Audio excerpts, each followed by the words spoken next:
Every now and again, we need to rescue little guys that have somehow got themselves into strange places. And sometimes we just need a little help to find where they're hiding.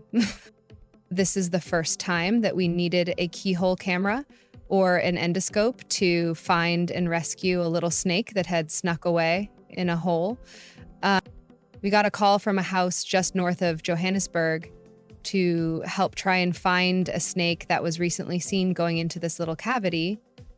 Now, the gap between the wood and the wall is very small, so assuming that the snake was still around, there's a chance that it would have been resting in this area somewhere behind the board. So the only option we had was to get the keyhole camera, and we were quickly able to see that the snake was luckily still in that area. At this point, we need to stress the dangers of prodding around for snakes in holes, as you just never know if what you're looking for is venomous or not. And as you can see, Norm's hand, only a few centimeters from the snake's head. Remember that we even have snakes that spit their venom, so you should never take any chances, especially when you can't see what you're doing.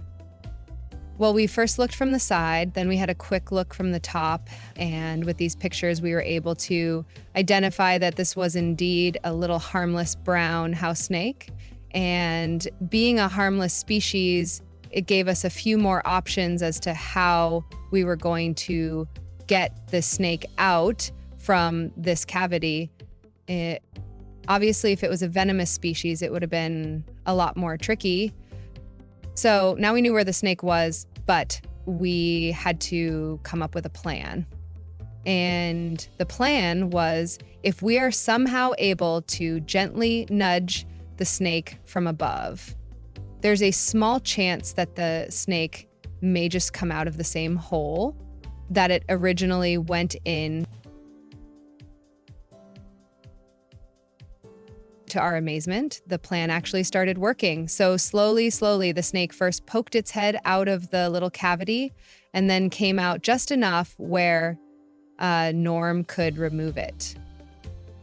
And then we also saw why it's actually often useful to have brown house snakes around the house. I mean, look at this belly. It is fat, full of a recent meal. It had found probably a little mouse nest and taken out all the babies, because it certainly looks like there could be more than one baby sitting in that tummy. They really are great at pest control, especially in residential areas. As you know by now, we don't keep any snakes that are rescued, but rather return them all to an environment that is safe for both humans and the snake. And here, once again, we got the chance to see the fat belly. It really is amazing how much food they can fit into their bodies. Anyway, there's our first capture, where we needed to use a keyhole camera to find the little snake before being able to release it. I hope you enjoyed this video and look forward to reading your comments and seeing you on this channel again.